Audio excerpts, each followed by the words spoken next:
लोग उन्हें श्रद्धावश माई कहते हैं। और बताया गया है कि उन्होंने अभी तक लगभग 1400 बच्चों का लालन पालन किया।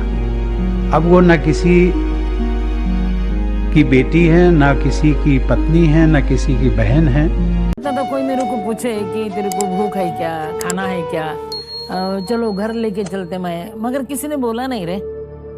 फिर मैं ढूंढने लगी कि किसको घर चाहिए, खाना चाहिए। दोस्तों, सिंधुताई सपकल को महाराष्ट्र की मदर टेरेसा भी कहते हैं। उन्होंने अपने जीवन काल में अनेक समस्याओं होने के बावजूद अनाथ बच्चों को संभालने का कार्य किया। कहते हैं ना, भगवान हर जगह नहीं हो सकते, इसलिए उन्होंने माँ को बनाया। तो सिंधुताई सपकल भी भगवान का वही रूप थी। दोस्तों, सिंधुताई सपकल देश के प्रत्येक बच्चों के लिए माँ थी, लेकिन इनका विशेष स्नेह उन बच्चों को मिला जिनकी माएँ नहीं थी। दोस्तों, सिंधुताई सपकल को पूरा भारतवर्ष माई के नाम से पुकारता है। तो आइए बिना विलंब किए माई के हम इस वीडियो को शुरू करते हैं। दोस्तों, सिंधुताई माई एक बहुत ही आम परिवार से थी। उनका जन्म 14 नवंबर 1948 को महाराष्ट्र के वर्धा जिले के पिंपरी गांव में हुआ। पारिवारिक समस्याएं बहुत ज्यादा थी, परंतु पिताजी सिंधु को फिर भी पढ़ाना चाहते थे, इसलिए वो सिंधु को माँ के खिलाफ जाकर पाठशाला भेजते रहते थे, जिस कारण उनकी शिक्षाओं आर्थिक सीमाओं के रहते इनकी समस्याओं में बाधाएं आती रही। उनकी शिक्षा जिस कारण चौथी कक्षा तक ही हो पाई थी। चूंकि सिंधुताई सपकल भारत के एक आम परिवार की बेटी थी। दोस्तों, भारत में उस समय 10 से 15 वर्ष की आयु में बेटियों का विवाह कर दिया जाता था, और जिन परिवारों की आर्थिक स्थिति ठीक नहीं होती थी वो अपनी 10 से 15 वर्ष की बेटियों का विवाह लगभग दुगने उम्र के व्यक्तियों से कर देते थे। सिंधुताई माई का विवाह भी 10 वर्ष की उम्र में 30 वर्ष के श्री हरि सपकल जी से कर दी गई।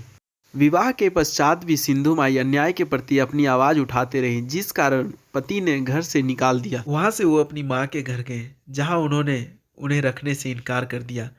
उनके पिताजी का देहांत हो चुका था, वरना वो अवश्य अपनी बेटी को सहारा देते। वहां से निराश हो सिंधुताई माई अपनी बेटी के साथ रेलवे स्टेशन पर रहने लगी। उनके इस संघर्ष काल में माई ने देखा कि बहुत सारे बच्चे अनाथ हैं जिन्हें माँ की जरूरत है। तब उन्होंने निर्णय लिया कि वो सभी अनाथ बच्चों के पास जाएंगी और उनकी माँ बनेंगी। सिंधुताई माई ने अपना पूरा जीवन अनाथ बच्चों के लिए समर्पित कर दिया। दोस्तों, आपको जानकर बहुत ही खुशी होगी कि आज सिंधुताई माई के परिवार में 207 दामाद, 36 बहुएं, 1000 से भी ज़्यादा पोते पोतियाँ हैं। उनके गोद लिए हुए बच्चों में से आज बहुत सारे बच्चे डॉक्टर, इंजीनियर और वकील हैं। सिंधुताई माई को कुल 750 से भी अधिक राष्ट्रीय और अंतर्राष्ट्रीय पुरस्कार प्राप्त थे, जिसमें पद्मश्री, जो कि देश का चौथा सबसे बड़ा राष्ट्रीय पुरस्कार है, जो कि किसी भी भारतीय नागरिक को समाज में उनके विशेष योगदान के लिए दिया जाता है। दोस्तों, सिंधुताई के पति जब 80 साल के हो गए तब वो उनके साथ रहने के लिए आए, लेकिन सिंधुताई ने अपने पति को एक बेटे के रूप में स्वीकार किया, ये कहते हुए कि अब वो सिर्फ एक माँ है। दोस्तों, सिंधुताई माई अपनी माँ के प्रति आभार प्रकट करते हुए कहती हैं कि अगर उनकी माँ ने उनको पति के घर से निकलने के बाद घर में सहारा दे दिया होता तो आज वो इतने सारे बच्चों की माँ नहीं बन पाती।